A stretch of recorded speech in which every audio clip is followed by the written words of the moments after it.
Hello, my dear student. In this lecture, we covers investment decision introduction part, जो आपको MCom के student को FM subject में आता है.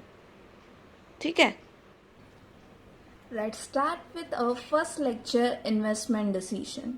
In this lecture, we cover the basic concepts of investment. With that, we focus some another point of investment, that is capital budgeting. In this, we cover the techniques of capital budgeting too. With that, I will conclude my lecture. After that, you get a break from my lecture. So start with our lecture. देखो, meaning of investment. हम लोगों को investment की meaning क्या है वो basic meaning पता होगी ना, तो भी हम लोगों को बहुत सारा ज्ञान मिल जाएगा, बहुत सारी आइडियाज मिल जाएगी कि हम लोग आगे क्या सीखेंगे. देख लेते हैं. इन्वेस्टमेंट अ एक्शन और process of investing money for profit. देखो बेटा, जब आप इन्वेस्टमेंट के लिए सोचते हो तो आपका माइंड में एक ही चीज आता है, बेनिफिट क्या मिलेगा, राइट? तो अभी देखो सेकंड क्या है. सेकंड लिखा हुआ है इन्वेस्टमेंट के लिए, investment a thing that is worth buying because it may be profitable और यूजफुल इन द फ्यूचर. मतलब ये लोग क्या बता रहे हैं, इन्वेस्टमेंट क्या है, अगर आज के दिन पे बेनिफिट नहीं मिला, डोंट वरी, आने वाले दिन में क्या बेनिफिट मिलेगा. अच्छा, कितना बेनिफिट मिलेगा, अच्छा किस फॉर्म में मिलेगा, कैसे रिटर्न मिलेगा, ये सब हमारे सेकंड पार्ट में लिखा हुआ है.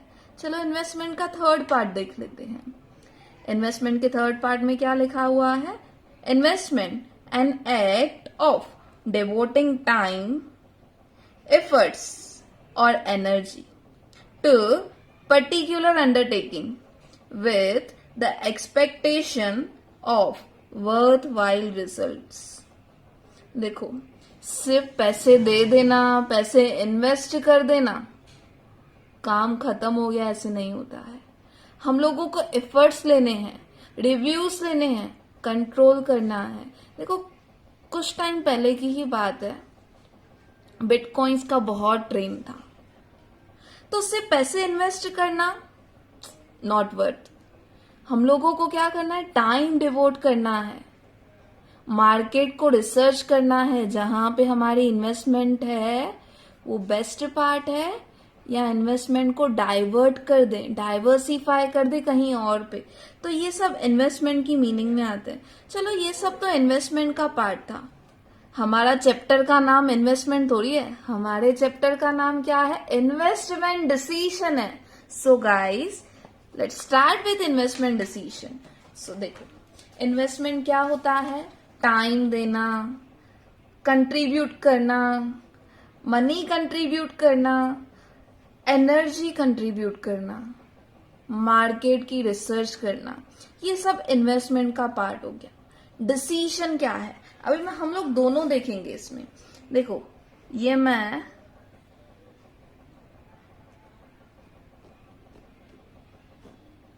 ए नाम का पर्सन है, ठीक है, ये ए नाम का पर्सन है, इसके पास 90,000 है, ठीक है. ये इन्वेस्टमेंट के लिए सोच रहा है, इन्वेस्टमेंट के लिए सोच रहा है, बहुत सिंसियर है, टाइम डिवोट करेगा, एनर्जी, सब एफर्ट्स ये वो सब दे देगा. इसके आगे देख लेते हैं. ये आइडिया नहीं है सिर्फ इसके पास, तो ये क्या चाहता है, बैंक के किसी एजेंट के पास जाता है. बैंक में एजेंसी एडवाइजर्स रहते हैं ना, बैंक एडवाइजर के पास जाता है. अभी उस एडवाइजर को पूछता है कि मुझे 90,000 है, कोई इन्वेस्टमेंट डिसीजन बता दो, ठीक है, कोई ऐसी एरिया बता दो कि जहां पे मुझे रिटर्न मैक्सिमम मिले. तो देखो, बैंक एजेंसी इसको 3 प्रोजेक्ट के लिए बताती है. यहां पे मैं लिखती हूं X, Y, Z, ठीक है. 3 प्रोजेक्ट के लिए इसको बता देती है। अभी इसमें जो एक्स प्रोजेक्ट है उसमें उसने बोला है कि 1 लाख रुपीस लगेंगे, तेरे पास 1 लाख रुपी होगा तो ही वो लोग एक्सेप्ट करते हैं, ठीक है। जो वाई प्रोजेक्ट है उसके लिए उसने बोला है 70,000 लगते हैं, ठीक है। और अब यहाँ पे जेड प्रोजेक्ट जो है उसमें वो बोल रहा है 80,000 लगते हैं। तो देखो, फर्स्टली उसके पास है 90,000, इन्वेस्टमेंट के लिए है 90,000 उसके पास। अगर एक्स प्रोजेक्ट सिलेक्ट कर रहा है तो 10,000 अरेंज करने पड़ेंगे। तो यहाँ पे वो डिसीजन क्या लेगा, मुझे एक्स प्रोजेक्ट में इन्वेस्ट नहीं करना है, ठीक है, समझ गए उसकी बात भी। अभी वो अगर वाई प्रोजेक्ट सिलेक्ट करता है तो उसके माइंड में क्वेश्चन आता है कि मेरे बाकी के 20,000 मैं क्या करूंगा, ठीक है।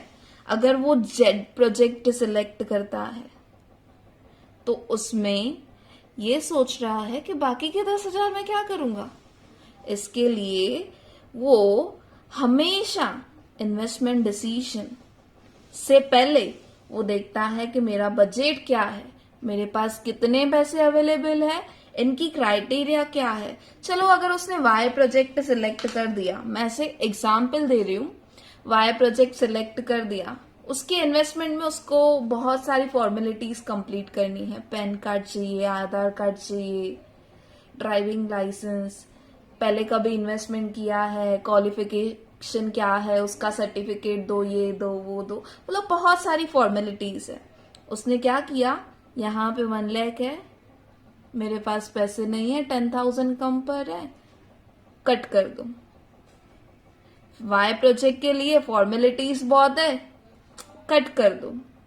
जाता है जेड प्रोजेक्ट के लिए, तो यहाँ पे जेड प्रोजेक्ट सिलेक्ट करने के लिए पता है क्या है, 80,000 इन्वेस्टमेंट कर दी और उस पर्सन ने उसको बोला है लीगल फॉर्मेलिटीज के हिसाब से आपको 7,000 पे करने पड़ेंगे, 7,000 पे करने पड़ेंगे सिर्फ लीगल फॉर्मेलिटीज के लिए। सो भाई ये देखो, 80,000 इन्वेस्टमेंट, उसके पीछे 7,000 फॉर्मेलिटीज, ये सब पे करने हैं। इसने क्या किया, मुझे ये डिसीजन के साथ नहीं जाना है। अभी फिर कंफ्यूजन क्रिएट हो गया। एक्स के लिए उसके पास पूरे पैसे नहीं है, वाई के लिए फॉर्मेलिटीज ज्यादा है, जेड के लिए ये जो लीगल फॉर्मेलिटीज है उसके लिए पैसे भी लगते हैं। तो ठीक है, वाई और जेड रिजेक्ट कर दिया। अब फिर से आता है एक्स प्रोजेक्ट के लिए। अभी ये जो प्रोजेक्ट है उस प्रोजेक्ट में वो सोच रहा है कि मैं 10,000 कहीं से अरेंज कर दूंगा, 10,000 कहीं से अरेंज कर दूंगा, बस मुझे ये चाहिए कि लीगल फॉर्मेलिटीज ज्यादा नहीं हो और लीगल फॉर्मेलिटीज के लिए पैसे भी नहीं लगे। तो इस सिचुएशन में एक्स प्रोजेक्ट उसके लिए बेस्ट है। देखो, हमारा बजट कम है, पैसे नहीं है, पैसे कम है, वो मैटर नहीं करता है। मैटर ये करता है कि हमारा कंफर्ट जोन, हमारा डिसीजन प्लानिंग के साथ होना चाहिए। हम लोग प्लान करें कि यहां से रिटर्न कितने मिलने चाहिए और रिटर्न मिलने के साथ हम लोग लोन भी ले सकते हैं, अरेंज भी कर सकते हैं, बाकी सब फॉर्मेलिटीज भी कर सकते हैं। तो इसका इन्वेस्टमेंट डिसीजन पता है क्या रहेगा, मैं एक्स के साथ इन्वेस्ट करूंगा, एक्स कंपनी में इन्वेस्ट करूंगा, जस्ट बिकॉज वहां पे कंफर्ट जोन है। अभी मैं कंफर्ट जोन के थोड़ा बाहर बात कर रही हूं। लीगल फॉर्मेलिटीज नहीं है तो भाई रिस्क भी इन्वॉल्व है, सोच लो। लीगल फॉर्मेलिटीज नहीं है बट रिस्क तो इन्वॉल्व है। क्यों? अगर किसी पर्सन को आप पैसे दे रहे हो, उसने कुछ डॉक्यूमेंटेशन ही नहीं लिया, ऐसे कैसे? रिस्क इन्वॉल्व है। तो मतलब जो इन्वेस्टर है इसको फिनेंशियल मैनेजर बोला जाता है। फिनांस मैनेजर जो पैसे लगाने से पहले हर चीज को मैनेज करता है, हर चीज को, हर फैक्टर को मैनेज करता है। तो मतलब हमारा सिर्फ ये नहीं होना चाहिए कि जहां पे इजी है, जहां पे लीगल फॉर्मेलिटीज नहीं है, वहां पे इन्वेस्ट करेंगे। तो वहां पे गलत हो सकते हैं हम लोग, लीगल फॉर्मेलिटीज है, ठीक है, थोड़े बहुत पैसे भी लगते हैं, ठीक है, बट हमारा प्रूफ होना चाहिए हम लोगों ने पैसे इन्वेस्ट किए, सिक्योरिटी होनी चाहिए, बिकॉज फ्यूचर इज अनसर्टेन, कोई पैसे लेके चला जाएगा। यहाँ पे थाउजेंड्स ऑफ रुपीज की बात चल रही है, ठीक है, यहाँ पे थाउजेंड्स ऑफ रुपीज की बात चल रही है, 1-2 रुपए की बात नहीं है मेरे भाई। तो ठीक है, ये हम लोगों ने समझ लिया, ये हमारा इन्वेस्टमेंट डिसीजन है। नेक्स्ट मेरा क्वेश्चन है, क्यों चाहिए, करने ही क्यों है इन्वेस्टमेंट डिसीजन के, मतलब क्यों नीड है उनकी, नीड क्या है, रिक्वायरमेंट क्या है। उसके लिए हमारा नेक्स्ट जो क्वेश्चन है वो देख लेते हैं। देखो, इन्वेस्टमेंट देख लिया, इन्वेस्टमेंट डिसीजंस देख लिए, अभी हम लोग देखेंगे क्या, नीड्स ऑफ इन्वेस्टमेंट डिसीजन। ठीक है, नीड्स देख लेते हैं।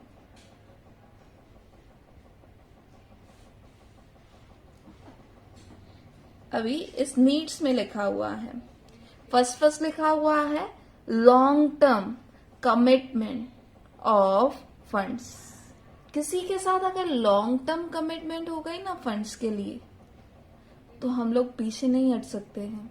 अगर कॉन्ट्रैक्ट साइन कर दिया, 1 ईयर की इन्वेस्टमेंट है, तो जब आप इन्वेस्टमेंट एनकैश करवाओगे तो वहां पे चार्जेस कट हो जाएंगे, चार्जेस लगते हैं, पैसे कट हो जाएंगे आपके इन्वेस्टमेंट के।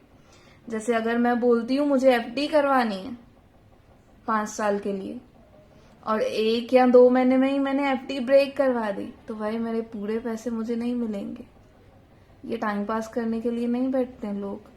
तो ये हमारे लॉन्ग टर्म डिसीजंस है ना, तो ये जो लॉन्ग टर्म डिसीजंस है एकदम शांति से सोचना चाहिए उसके लिए। तो इसके लिए ये लोग क्या बताते हैं, जब इन्वेस्ट करो तो इन्वेस्टमेंट डिसीजन बहुत इंपॉर्टेंट है, ठीक है। फिर लिखा हुआ है अनसर्टेन फ्यूचर। फिर बात आ जाती है बिटकॉइंस की। बिटकॉइंस में से बहुत सारे लोगों ने पैसे कमाए, मैं नहीं बोल रही हूँ नहीं कमाए, क्या आज चल रहे हैं, क्या जिसने लिए थे आज डील कर सकता है इंडिया में बिटकॉइन से? क्यों? बिकॉज फ्यूचर अनसर्टेन है। यहाँ पे legal formalities, law, fashion, trend, हर किसी का बदलता है। तो ये फ्यूचर अनसर्टेन की वजह से हम लोगों को फोकस करना होता है कि जहां पे इन्वेस्ट करें वो सेफ इन्वेस्टमेंट हो, ठीक है। नेक्स्ट लिखा हुआ है डिग्री ऑफ रिस्क। चलो आप सेफली इन्वेस्ट कर रहे हो, मैं समझ गई। जब आपने इन्वेस्टमेंट किया था बिटकॉइन में, इवन मैंने भी किया था, मैं लॉस में थी। चलो, जब इन्वेस्टमेंट किया था हम लोगों ने बिटकॉइन में, तो डिग्री ऑफ रिस्क ज्यादा थी। डिग्री ऑफ रिस्क ज्यादा क्यों थी? डिग्री ऑफ रिस्क इसीलिए ज्यादा थी कहीं रूल्स ना चेंज हो जाए, या जो हम लोगों ने सोचा है वो रियल में नहीं हुआ तो। बिकॉज हम लोग देखो पॉजिटिव सोचते हैं, आज मुझे 10,000 मिले हैं, कल मुझे इतने मिलेंगे, आने वाले दिन में इतने मिलेंगे, इतने कॉइन्स रिटर्न आएंगे, इतने कॉइन्स रिटर्न आएंगे, इसके बाद मैं ये सेल कर दूंगी, एंड कैश कर दूंगी। तो ये सब हम लोग पॉजिटिव सोचते हैं, लालच में आ जाते हैं। तो इन्वेस्टमेंट हमेशा क्या होती है, रिस्की रहती है। रिस्क तो कोई सोचता ही नहीं है, ठीक है। फिर लिखा हुआ है बाय और हायर ऑन रेंट और लीज अ पर्टिकुलर असेट्स। देखो, हर एक चीज खुद की नहीं खरीद सकते हैं, ठीक है। बचपन की बात कर लेते हैं हम लोग। बचपन में हम लोगों को साइकिल जब नहीं होती थी, तो हम लोग कुछ पैसों से 5 रुपीज 10 रुपीज में पर आवर के हिसाब से हम लोग ले लेते थे। तो वो था हायर ऑन रेंट। जब चीजें हम लोगों को खुद की नहीं होती है, असेट्स हमारे खुद के नहीं होते हैं, तब हम लोग हायर कर देते हैं। तो ये क्या बता रहा है, अगर आपका बिजनेस है तो मशीन आप खुद की खरीदो, हायर बेसिस पे लो। क्या करना है आपको, डिसीजंस कौन से लेने हैं। अगर पूरे पैसे मशीन्स में लगा दिए भाई, तो रॉ मटेरियल कहाँ से आएगा, इलेक्ट्रिसिटी का बिल आ गया, पैसे कहाँ से पे करोगे। तो ये सब हमारे डिसीजन बहुत मैटर करते हैं। चलो आगे देख लेते हैं। Minimise the cost. हर एक पर्सन का फोकस पता है क्या रहता है? कॉस्ट मिनिमाइज कर दो। जब मैं आपको प्रोजेक्ट के लिए बता रही थी ना, जेड प्रोजेक्ट के लिए, उसमें उसने क्या बोला था? 80,000 इन्वेस्ट करो, 7,000 लीगल फॉर्मेलिटीज के लिए पे करो। हमारे डिसीजंस ही कुछ चेंज हो गए थे। क्यों चेंज हुए थे? बिकॉज हम लोग क्या फोकस करते हैं? हमारी कॉस्ट मिनिमाइज कर दो, हमारा प्रॉफिट को इंक्रीज कर दो। हर एक पर्सन का यही मोटिव रहता है। फिर लिखा हुआ है construction of cost. Construction of cost, देखो हर किसी की कैपेसिटी अलग अलग है। हर किसी की कैपेसिटी अलग अलग है। अगर एक पर्सन 10,000 इन्वेस्ट करेगा, 5,000 कंस्ट्रक्शन कॉस्ट लाइक फॉर्मेलिटीज के लिए पे करेगा, तो क्या फायदा उसको? कुछ फायदा नहीं मिलेगा उसको। अगर एक पर्सन 5 करोड़ इन्वेस्ट कर रहा है, उसने 10,000 भी फॉर्मेलिटीज के लिए पे किया, तो क्या फर्क पड़ने वाला है? तो कॉस्ट कंस्ट्रक्शन, हमारी कैपेसिटी, इन्वेस्टमेंट कितना कर रहे हैं, उसके पीछे कितनी कॉस्ट एडिशन लग रही है, वो हम लोगों को कंस्ट्रक्ट करना है। कितने पैसे हैं, कितने अरेंज करने हैं, उसके बाद जो अरेंज किए हैं उसके ऊपर कितना इंटरेस्ट पे करना है, बैलेंसिंग अमाउंट क्या है। देखो मैं अगर बता देती हूँ, इसने ये 90,000 था इसके पास, देखो 90,000 था इसके पास। हम लोगों ने सोच के रखा था 10,000 अरेंज करेंगे, 10,000 अरेंज करेंगे। उस 10,000 के पीछे उसको 500 का इंटरेस्ट पे करना है। तो उसका फोकस मेन क्या रहेगा कि जो कंपनी मुझे रिटर्न दे ना, वो कंपनी सपोज इसको 750 रिटर्न कर रही है, कंपनी 750 रिटर्न कर रही है, वो सोचेगा 500 रुपए तो इंटरेस्ट पे कर दूंगा, 250 के लिए इतना फॉर्मेलिटीज चाहिए ही नहीं। तो यही ये क्या बताना चाहते हैं कि हम लोगों को पैसे नहीं है, तो आप कॉस्ट कंस्ट्रक्ट कर रहे हो ना, तो कॉस्ट कंस्ट्रक्ट ऐसे करो कि आपकी जितने भी अमाउंट पे करने हैं, जितने भी पैसे पे करने हैं, वो रिकवर हो, उसके बाद भी आपको पैसे बचे। जो बेनिफिट बचता है ना आपको, वो आपके लिए प्रेफरेबल होना चाहिए। ठीक है, नेक्स्ट देखो क्या लिखा हुआ है, कॉस्ट ऑफ मोबिलाइजिंग फाइनेंस। देखो जब ना पुराने जमाने में हमारे ग्रैनीज के टाइम पे वो डिब्बे बॉक्स घर पे इधर उधर वो लोग ना पैसे जमा करते थे, वो जब पैसे सेव करते थे उनकी इन्वेस्टमेंट कॉस्ट नहीं लगती थी, फंड मोबिलाइजेशन कॉस्ट नहीं लगती थी। सपोज चाय के डब्बे में से निकाल के मैंने शुगर के डब्बे में रख दिए पैसे, लगेंगे क्या पैसे कुछ फॉर्मेलिटीज के लिए? नहीं लगेंगे। बट अगर घर पे जो पैसे है वो मैंने बैंक में इन्वेस्ट कर दिए तो बैंक में अकाउंट ऑपरेट करने के लिए पैसे लगते हैं, फॉर्मेलिटीज के लिए पैसे लगते हैं। ठीक है, अगर बैंक से पैसे विड्रॉ करके शेयर मार्केट में लगा दिए, फिर मोबिलाइज हो गए, फिर डीमेट अकाउंट के पैसे लगेंगे, थोड़े बहुत फॉर्मेलिटीज के लगेंगे। ये सब क्या है? अगर हम लोग इन्वेस्टमेंट मोबिलाइज करते हैं तो हमारे कॉस्ट भी चेंज हो जाते हैं। जब इन्वेस्टमेंट मोबिलाइज करते हैं तो हमारे कॉस्ट भी इंकर्ड होना स्टार्ट हो जाते हैं। ठीक है, तो ये सब चीजें इंपॉर्टेंट है, ये सब चीजें इंपॉर्टेंट है। आपको इन्वेस्टमेंट से पहले से ही ये सब चीजों पे फोकस करना है, ये सब फैक्टर्स पे फोकस करना है। अगर हम लोगों ने इस फैक्टर्स पे फोकस कर दिया, हर एक चीज हमारे फेवर में है, तो भाई इन्वेस्टमेंट क्यों नहीं करें? डेफिनेटली इन्वेस्टमेंट करेंगे।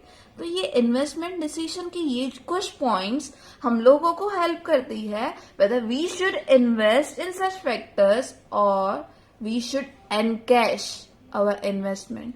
मतलब लगाए हुए पैसे एनकैश कर दो या पैसे जो हमारे पास है वो इन्वेस्टमेंट कर दो, वो तो डिसीजन हमारा किसके ऊपर रहता है?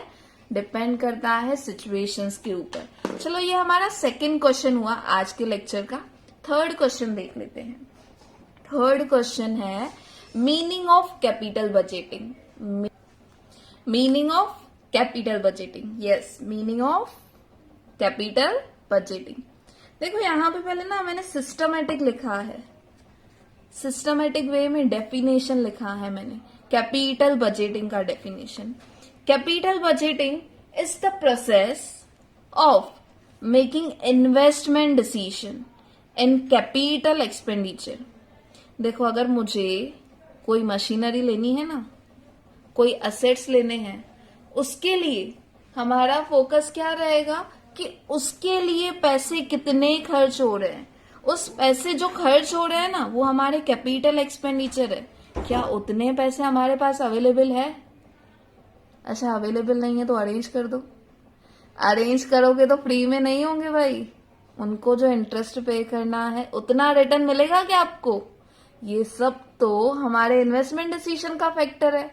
तो ठीक है ना, इन्वेस्टमेंट डिसीजन का एक इम्पॉर्टेंट पार्ट है जो है कैपिटल बजटिंग। ठीक है, आगे देखो क्या है। It is an expenditure the benefit of which are expected to be received over a period of time exceeding 1 year।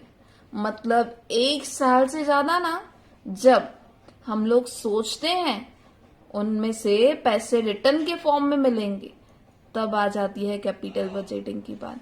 The word capital itself meaning as a investment, but the word budgeting is differ from capital। Budgeting में क्या होता है, pre decide करना है भाई invest करेंगे या नहीं करेंगे। तो इन्वेस्टमेंट डिसीजन का बिगेस्ट पार्ट जो है वो है कैपिटल बजटिंग। चलो ये तो हमारा बुकिश लैंग्वेज में हो गया सब। हम लोगों को आगे देखो क्या लिखा हुआ है, फास्ट फास्ट करते हैं अभी थोड़ा, जैसे लेक्चर अच्छे से हो, कंप्लीट भी हो। चलो कैपिटल बजटिंग, इन्वेस्टमेंट अप्रेजल, ये हमारे 2 कंसेप्ट है जिसको बोला गया है ये एक प्रोसेस है। उस प्रोसेस में हर एक कंपनी डिटरमाइन करती है, चेक करती है कि मेरे प्रोजेक्ट में लगाए हुए पैसे का वर्थ है कि नहीं है। वो फॉलो अप करती है, एक्सेप्ट कर देती है वो वाला प्रोजेक्ट जो उसको हेल्प करता है। किस चीज की हेल्प? उसको हेल्प करता है एक्सीड करने में अपने बिजनेस की वैल्यू। ठीक है, एक्सीड करने में अपने बिजनेस की वैल्यू, एक्सीड करना बिजनेस की वैल्यू इनका फोकस रहता है। चलो मान लिया, अभी उनके साथ साथ उनका ये फोकस रहता है कि हमारी कॉस्ट रिड्यूस हो जाए। भाई कॉस्ट तो बहुत लगती है तो उसको रिड्यूस करना है, बट ऐसे नहीं होना चाहिए कि कॉस्ट रिड्यूस करने के चक्कर में फाइनेंशियल लॉस हो। तो हमारा कैपिटल बजटिंग, इन्वेस्टमेंट अप्रेजल एक ऐसा प्रोसेस है जहां पे हमारे डिसीशंस फोकस करते हैं कि हमारे प्रोजेक्ट की इनकम इंक्रीज हो, प्रॉफिटेबिलिटी इंक्रीज हो, एक्सीड हो और हमारी कॉस्ट मिनिमाइज हो जाए। ठीक है, ये हमारा कैपिटल बजटिंग का मीनिंग हो गया। नेक्स्ट क्या है हमारा, प्रोसेस ऑफ कैपिटल बजटिंग। तो प्रोसेस ऑफ कैपिटल बजटिंग, देखो प्रोसेस कुछ ऐसे है।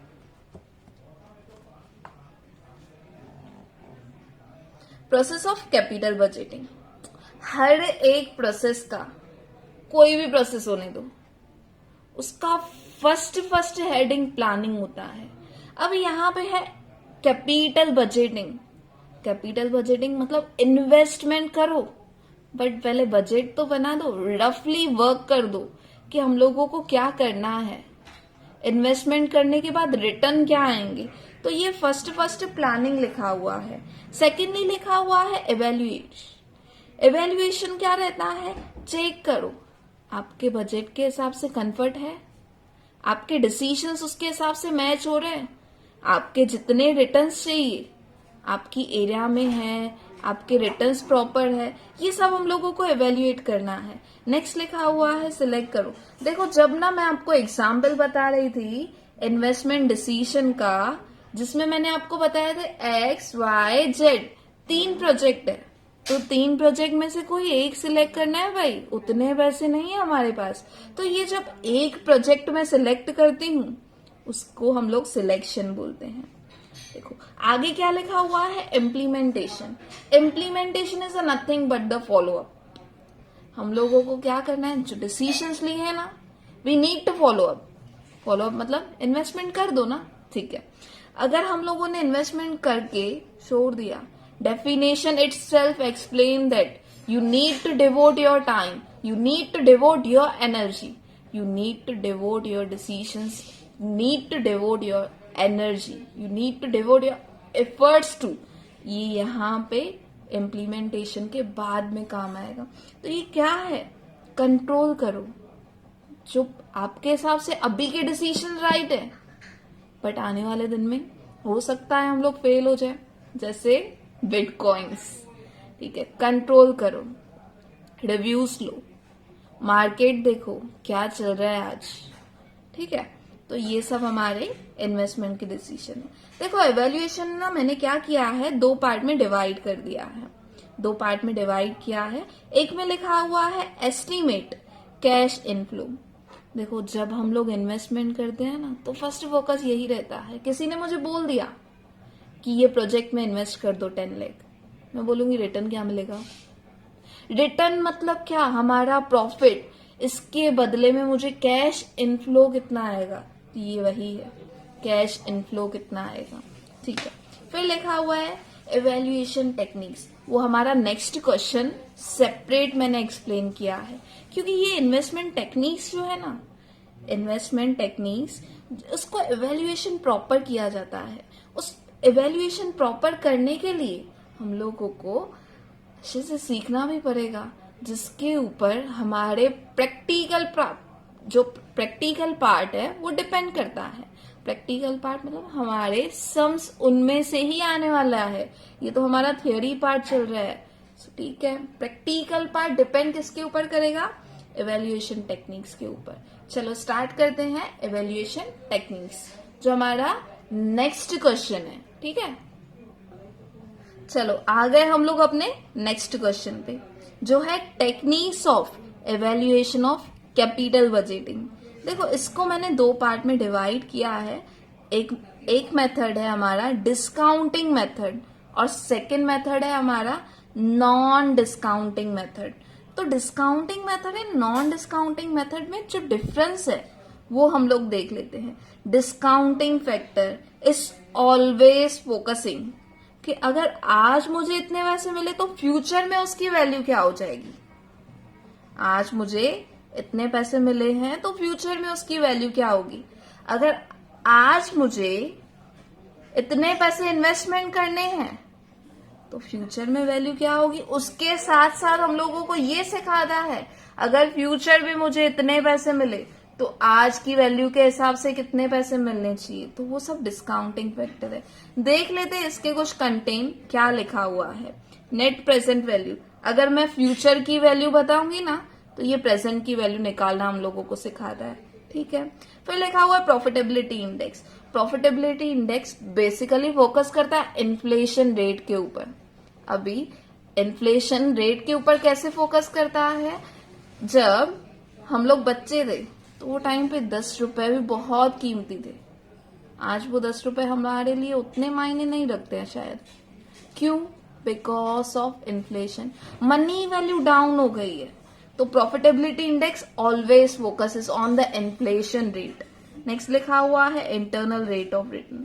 इंटरनल रेट ऑफ रिटर्न हमारे ऑर्गेनाइजेशन के हिसाब से, हमारे कंपटीटर के हिसाब से रिटर्न कितना मिलना चाहिए और हमें कितना मिल रहा है। डिसीजंस हमारे इन्वेस्टमेंट के, बिजनेस स्टार्ट करने से पहले ही ये डिसीजंस लिए जाते हैं। ड्यूरिंग द बिजनेस हम लोग कंपटीटर से कंपैरिजन कर देते हैं, ठीक है। ये है हमारा नॉन डिस्काउंटिंग मेथड, जिसमें हम लोगों को पेबैक पीरियड कैलकुलेट करना है। लगाए हुए पैसे कितने टाइम में रिकवर होंगे, कितने पैसे रिकवर होंगे, ठीक है। नेक्स्ट देखो क्या लिखा हुआ, accounting rate of returns. Accounting rate of returns में एज सेम हमारे कंपटीटर्स, एज सेम हमारा सेम बिजनेस फील्ड कितना प्रॉफिट मार्जिन अर्न करता है हमारे सेम फील्ड में, ठीक है। तो ये हमारा क्या हो जाएगा, अकाउंटिंग रेट ऑफ रिटर्न्स। चलो ये तो हम लोगों ने समझ लिया ये हमारे टेक्निक्स थे। ठीक है, अभी कंक्लूजन के पार्ट पे आ जाते हैं। कंक्लूजन के पार्ट में अगर मैं आपको बता दूं कि हम लोगों ने सीखा क्या है, तो पहले मैंने आपको इन्वेस्टमेंट सिखाया, फिर इन्वेस्टमेंट डिसीजन के एग्जाम्पल्स दिए मैंने आपको। इन्वेस्टमेंट डिसीजन के एग्जाम्पल खत्म होने के बाद प्रोसेस सीख लिया हम लोगों ने, नीड सीखी है आज हम लोगों ने। आगे उसके बाद कैपिटल बजटिंग सीखा है। कैपिटल बजटिंग के बाद हम लोगों ने क्या सीखा था? Techniques. Yes guys, techniques of evaluation of capital budgeting. ये कैपिटल बजटिंग की टेक्निक्स के बाद आने वाले लेक्चर में हम लोग क्या सीखेंगे? ये जो हमारे कंटेन है ना, उससे रिलेटेड हमारे प्रैक्टिकल क्वेश्चंस हैं। प्रैक्टिकल क्वेश्चंस प्रॉब्लम सॉल्व करेंगे हम लोग नेक्स्ट लेक्चर में। So do well. Hope you are understand all my points. If you have any doubts, you can mail us on our email address, which is mentioned in description box. Thank you so much.